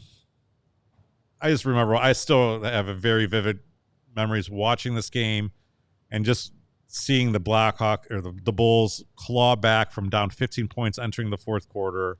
And at this point, no team had ever really repeated in our lifetime, and no Chicago team. Yeah. we were used to the Bears won, and then they fell off, and we didn't know if the 91-92 Bulls would be that, and this team proved that they weren't. First time winning at home. Like Game 5 LA was almost anticlimactic for me. Like I didn't know what to do at that point. The parade that year was super sweet going down to Grant Park. But this was, down 15, all Iowa backcourt, baby. BJ and Bobby Hansen. I was at Iowa at the time. Lawrence, shout out to the Hawkeyes. Yeah. Start that. Stacey King with the banker. King for a Day was a headline in the Tribune at the time. Scotty talks about his role in that. He's damn proud about leading him back. But for me, like, it was the after the game. And Mike comes in, ends it. Marv Albert's got some clip where you hear him talking off air that Mike's coming in. This is going to end this, and this is over. And of course he does. But we stood there waiting for him to come out, and you didn't know if they were going to come out. Are they going to celebrate with the fans? This is going to be one whole big party. And then to get on the scorer's table and to have the Bulls singing the Hey song with the fans, you just never, like, it just felt like there was a community there that you were so thirsty for. It was unbelievable. I was with my brother at that game, and he was like, after it was over and we're waiting, he's like, well, should we go? I'm like, we are not leaving. I just stood there like a lunatic, like on both chairs in the mezzanine, just cheering my head off, like waiting, like begging for him to come out. And then that clip that you're talking about with Marv Albert, it's it's the feed that's shown, like they're in commercial, but he's obviously on a hot mic or whatever. And he's saying, oh, Michael's coming in, he's ending this. But as he's doing that, the Hey song is playing. And if you're ever in Chicago Stadium, that takes you right back to that. And like, it kind of gives you a feeling of how just crazy and what a madhouse that place truly was. And to me, when you watch this comeback and just hearing that place, you could just tell how much louder it was. The United Center can get loud. I mean, a lot of these moments, it has gotten loud. Seabrook, whatever. But that doesn't come close to what the madhouse was. The Hey song went a little sideways with the artist, but I remember hearing it. The first time I ever heard that thing was the Bulls. The first year they lost to Detroit 4-1. Mm-hmm. Like they had a comeback in one of those games, and John Paxson had some big three, and they were down 1 in the fourth quarter. They ended up losing the game, but they played that out of nowhere, at least to me, and it was like. Yeah, this is the coolest in-stadium freaking thing going on right now. They don't play it anywhere now, no, right? They don't, which is ridiculous. Is it because the artist? Yes. Is that why? Because the artist is a terrible person. That's why I don't know. Well, yeah. Separate the art from the artist. I mean, it's Gary Glitter, right? Yeah. Sure. Is that right? Yep. I mean, I think it's probably the right call, but it sucks for sports fans. I don't know what he did, so we don't have to get into it. It's not good. Look at it. Not great. Number 4, Game 2 of the 25 World Series. You mean number 5? Number 5. Oh, Hawks win the Cup in 2010. A little spoiler alert on number 4. Number 4, yeah. Hawks finally bring it home after 49 years. There are dueling calls. You have Doc Emmerich and you have John Weideman, and they're both incredible because they have no idea what happens. And no one on the ice knows what happens except for Patrick Kane. And then Patrick Kane makes the circle around the net. I think Patrick Sharp is the first one to pick up on it. Yeah. And Antoniemi, I still don't know if he knows that it's in. Because he was like trying to shake Kane and Sharp off of him as the entire bench jumps over the board, and they're on there now. And but the Doc Emmerich call is threw in front. It rattled around and it kicked on back, and then score. We saw no light, we saw no signal, and we're not sure if they've set a signal or of a goal yet. But they're celebrating at the other end of the ice. What chaos! It's like, yeah. And now we have a podcast name. What now chaos? we have What Chaos. I remember the CBC announcer, though. He knows. He knows it right away. John Weideman has no clue. John Weideman, he should get credit because he says he scores as soon as the shot is taken, and then he backtracks and he goes, "Oh no," that's his quote is "Oh no," and then he says that it kicks around, all sorts of stuff that doesn't really happen, and he says, "And now it's in the net," and that's it. Yeah. I just remember Kane throwing off his gloves. Yeah, the insanity of that. And just realizing that the Blackhawks had done it. I was watching the Riverview Tavern on Damon, and with Great my place. girlfriend, now wife, and she was the first one to pick up on it. And I was like, what happened? What happened? And I just remember her picking on my arm. Kevin, they won the cup. And me, just going absolutely nuts. Just waited forever for that moment. I know that we never thought it would happen. And for them to finally, that was a fun series. The whole Chris Pronger. Yeah. It's a good Flyers team. Yeah. A good Flyers team with a really shitty goalie. Yes, thank goodness. Former Blackhawk. Where were you, Future Lawrence? Blackhawks, Michael Layton. I thought it was a draft pick. I was down the street at what is now Rinaldi's. It was West End, and I knew the manager. So I get there at like 3:30 in the afternoon, and I'm in line, and we're like down to the alley. Like they weren't open yet. So I'm like to the alley, and I'm like, oh gosh, are we going to get a good table? Because I had like 8 people coming. And I see him walking in, and I'm like, Mike, and he grabs me, Bald Mike, shout out. He grabs me, and he takes me into the basement of the bar. It's like me and like maybe a couple other people. And so we wait until right at 4 o'clock when they open. We just stay down there. And at 4, he says, okay, go. And so we come up through some weird stairs, and I got one of the most perfect tables right in front of the bar, TV right there. And, all my friends show up within the next couple hours, and it was amazing. I have an iconic photo of my future wife and I kissing post victory that randomly there was like an NBC photographer there, and it was like the sailor in Times Square after World War II. Yeah, maybe I'll bust that out for the Blackhawks show today. Is she a Hawks fan or just a U fan? No, she's a me fan. Okay. Okay.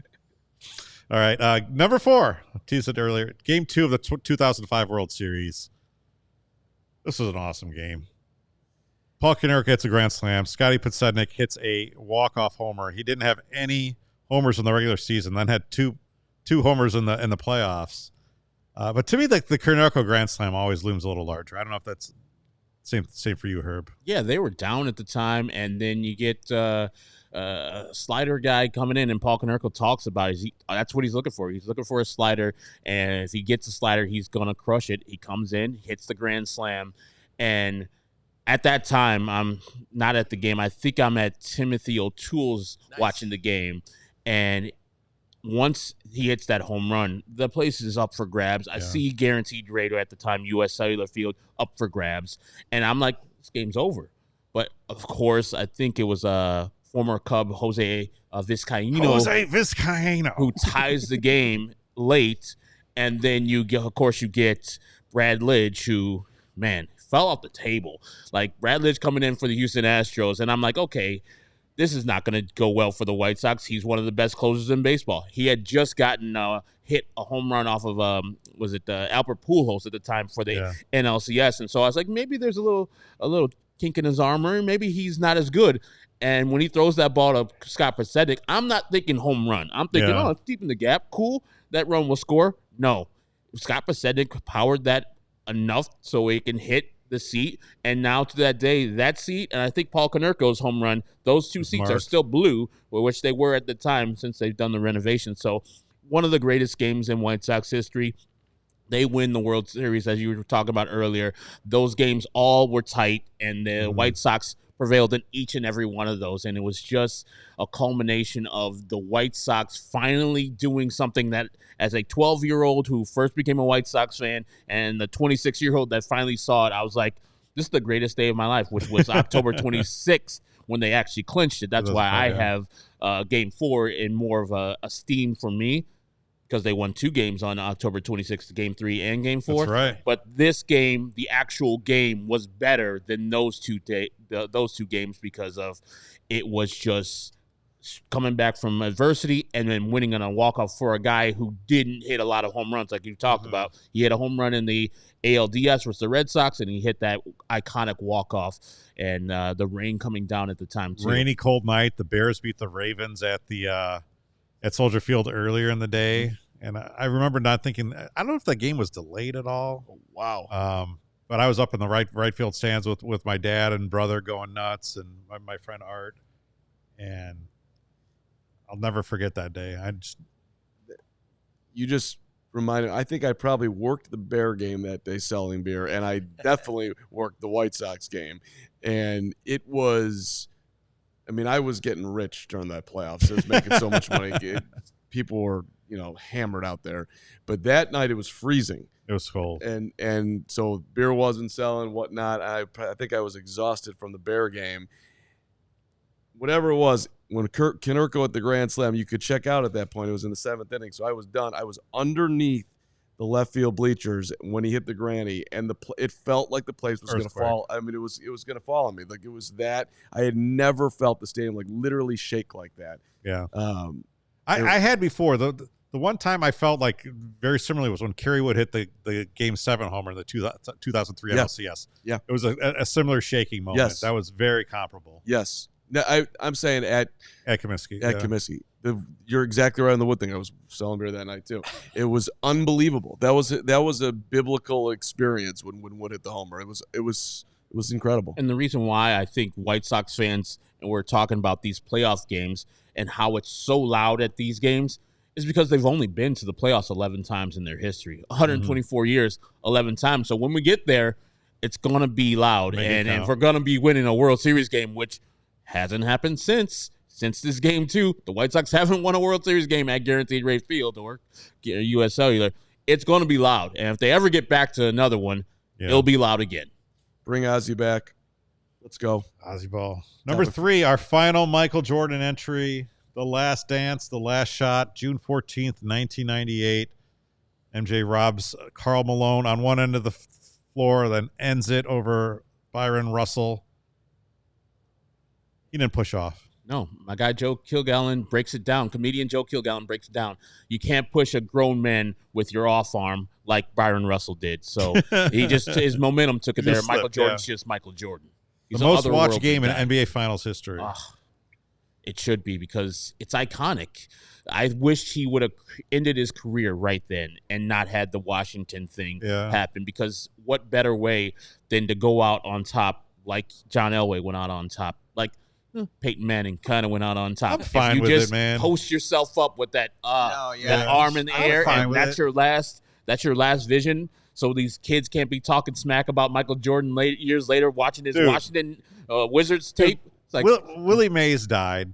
Did anyone talk about Willie Mays on the Mets and his obituary? No, but they talk about his Mets days all the time. Like, no, I'm talking about his Giants. That's why, like, if you're gonna end your career, end it with the pose right there.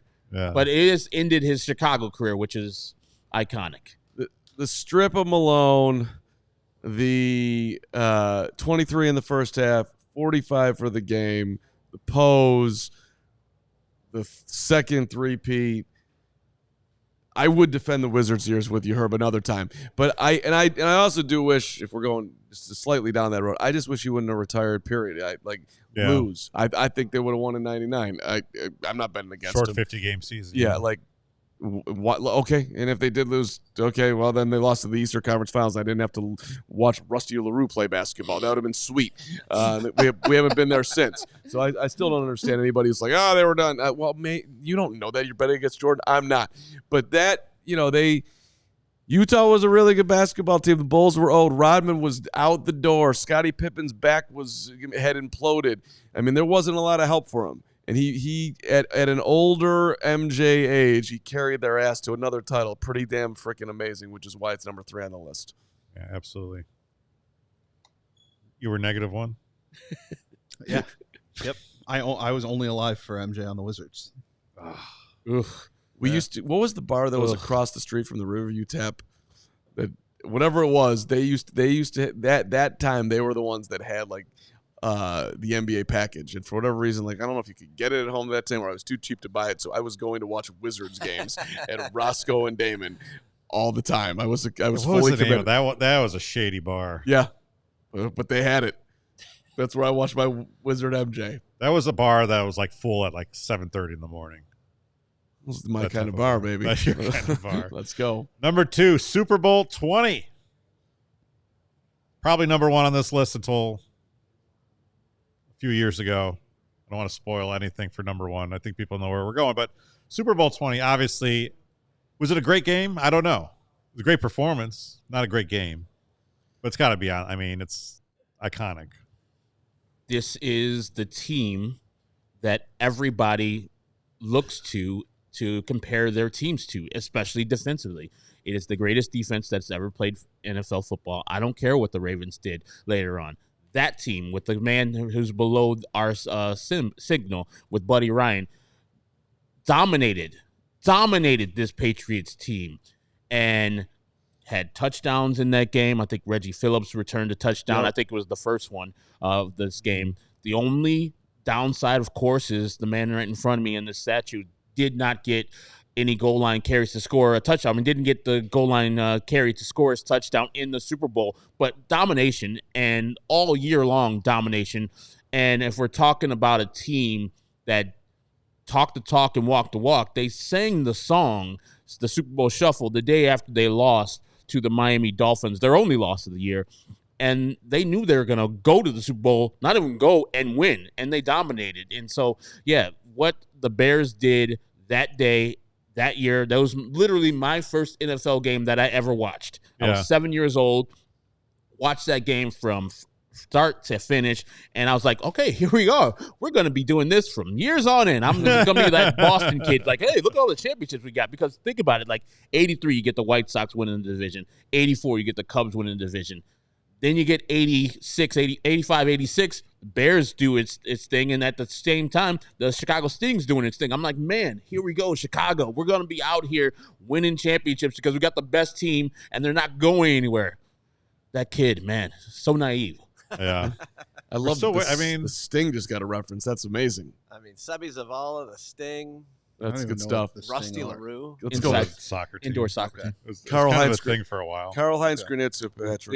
We had to carry on to them because they were the only thing winning championships at the time. Okay. That Super Bowl, that team was so good that literally there's an argument about who was chosen to score the touchdowns. Yeah. And Walter Payton should have absolutely 110% scored a touchdown. And it's even to the point where Mike Ditka, a man who never really admitted that he was wrong in recent years, has said, man, I really screwed that up. Fridge should not have gotten the ball. It should have gone to Walter Payton. But that speaks to how dominant that team was, that they were just like, okay, this dude should score a touchdown. This dude should score a touchdown. And the MVP was Richard Dent. Yeah. Like, I think maybe the first time a defensive player had been the MVP. I might be wrong on that, but wasn't there? I think there was a Cowboy earlier. Mean, he's just dominant. How dominant defense? They could have picked anybody. They're like, let's give it to Richard Dent. He had the sack man was a thing. It's the anti-Chicago thing. Like, you knew going into that game that there was absolutely no chance they were losing. They were so much better, and Payton had the fumble. New England had a field goal early. And it was like a little bit of a dicey moment. It's like, okay, this game is going to be over in 5 seconds, and it was. I still don't understand how the Patriots beat the Dolphins to get there. Yeah.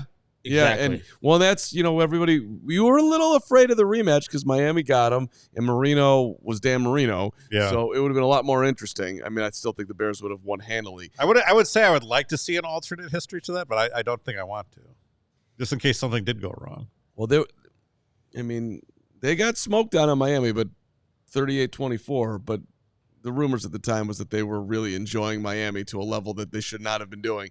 And to that level, like that team, they partied. Yeah. Jim McMahon wasn't about not having a good time. And it was in New Orleans, too, so they definitely partied. Right. And apparently the fans in the fourth quarter, game's over, they were like handing the Bears beers down on the sidelines. Like they were starting drinking before they even got to the locker room. And then that thing, of course, went on for all night and probably a lot 40 longer years. than that. Still. Yeah, exactly. Still, there you go. I remember reading a oral history of the Super Bowl Shuffle, and I think it was like GQ, probably 20 years at this point. And I remember Dan Hampton was quoted in that because Dan Hampton didn't do the Super Bowl Shuffle, but the quote was, "I remember being on the field at the Superdome before the Super Bowl, and they were playing the Super Bowl Shuffle, and I looked up at the screen, and I thought, damn, I should have done that." Well, Hamp, he's got his standards, and it felt a little presumptuous to him, I guess, but he should have done it. Yeah. They knew, and they were having fun, and nothing wrong with that. All right, you guys want to get to the number one? Mm-hmm. You think this was never a question, was it? No. That it was one. Herb, you pushed for it, right? I feel push for this game being number one. Yeah, or did you push the other way? I probably pushed the other way. Okay. not because of any anti-Cubness, but I just think the game itself wasn't that great. I understand the weight of Game 7 and the Cubs winning the World Series for the first time in 108 years. Number 1, 2016, Game 7. Cubs win it all. November 2nd, 2016. 17-minute rain delay washes away 108 years of tears. It's ranked the second best World Series Game 7 of all time by ESPN, only losing out to Game 7 of the 91 World Series, where Jack Morris goes 10 innings to win it. The win capped off a 3-1 series comeback for the Cubs in their first World Series appearance since 1945, and their first win since 1908. I think it's definitely number 1. Yeah, Herb, I think you're thinking of the wrong game, because I think the game itself was...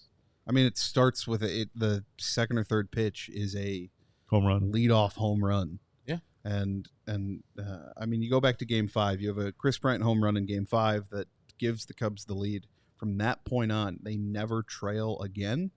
But it sure as hell got close, and it sure as hell was tied a few times in that game. You have Kyle Hendricks going 4 1/3 of really kind of dominating Cleveland. And then you have John Lester coming in. You have that controversy of... Not a clean inning.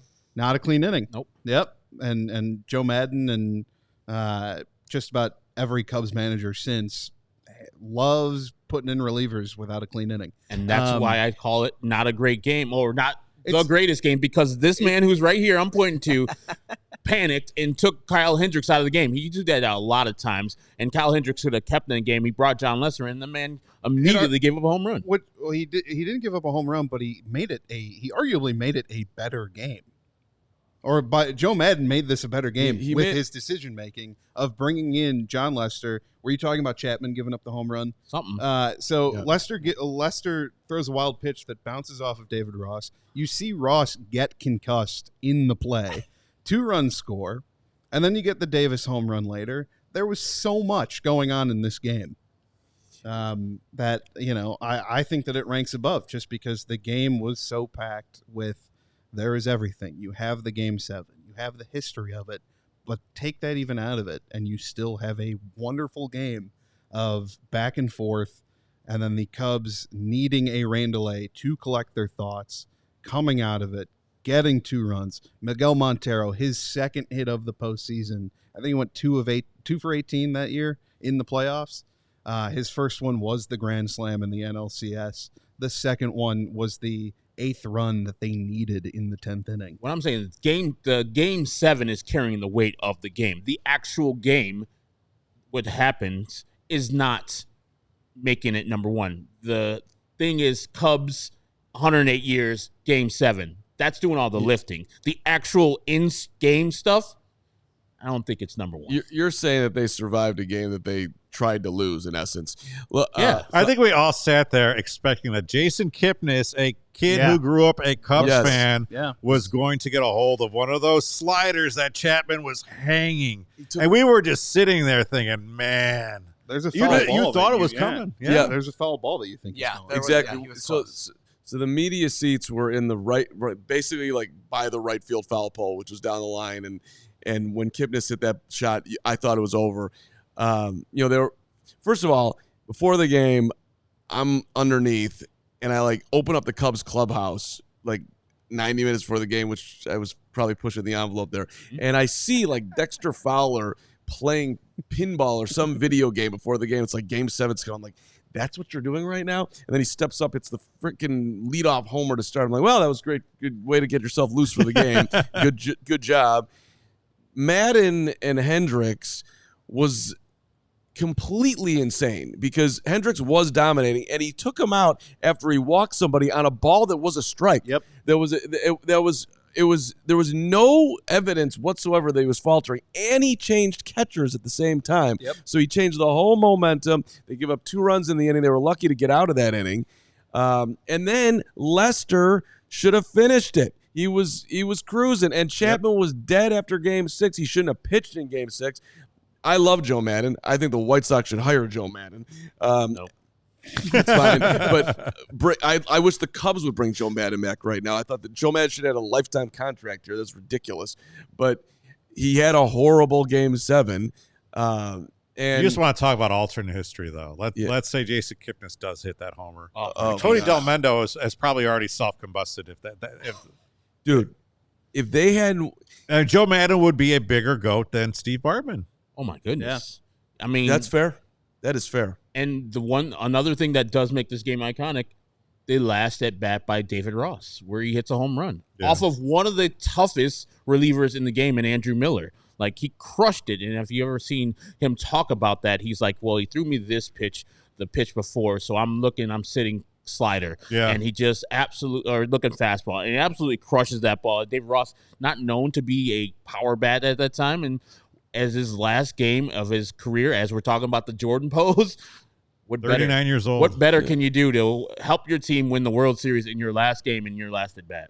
Fox, like an inning later, shows we have David Ross mic'd up going around the bases, and it's just him huffing and puffing. He's not saying a word. He's just, he's out of breath. And why are they showing this? I hated that they put him in at that moment because it just switched the momentum. And then that, off the face mask, that was obviously not his fault. But then I'm like, oh, he got one back with the homer to center.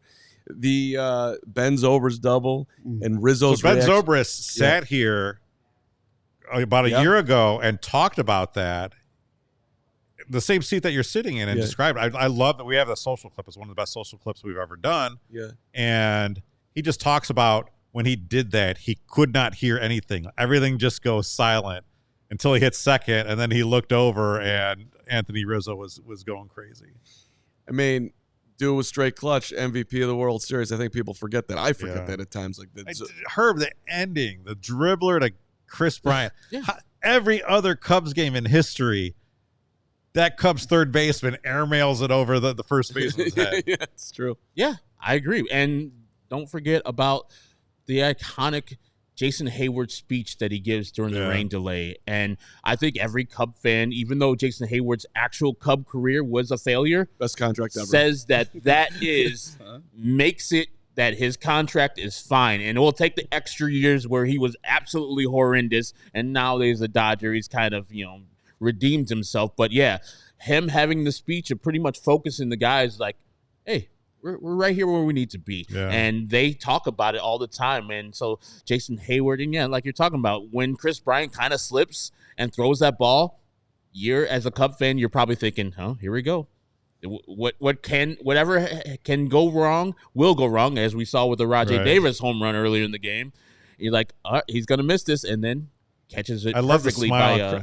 Chris Bryant's got a smile as he's fielding the ball. Yeah. Rainy day in Cleveland too. Yeah. So as we wrap this up, what would it take for a future moment to get in the top three? I think it would have to be the top three. Yeah. Damn. I think it would have to be Bears related, winning a Super Bowl or a NFC championship over the Packers, like late overtime, where Caleb Williams does something spectacular.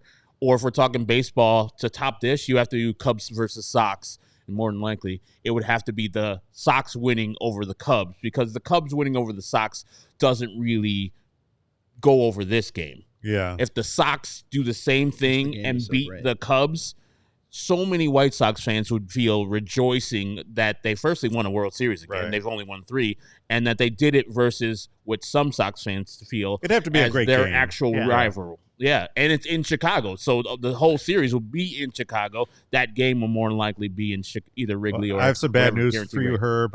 In the future, Rob Manfred has mandated that every game will be taking place at a neutral site in the World Series. Just kidding.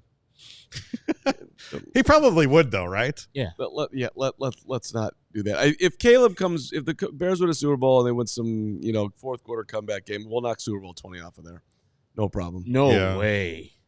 You think so? It's a better game if it goes into overtime. 40 years into this, you talk about being 7 years old. We're the same age, Herb, and thinking, hey, they're going to pile, Super Bowls. And in reality, we've been sitting here getting our teeth kicked in as fans for 40 years. Caleb comes in and wins a Super Bowl. That's going to go in front of Super Bowl 20 for me. I just remember the 2006, 2007 year when they did go to the Super Bowl, and I was like, fine. I was like, great.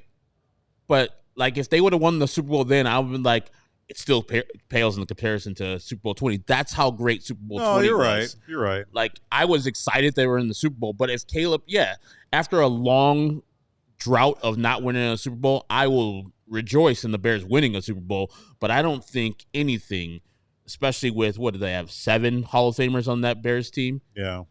Will overtake that Super Bowl 20 team, even though that game was a blowout.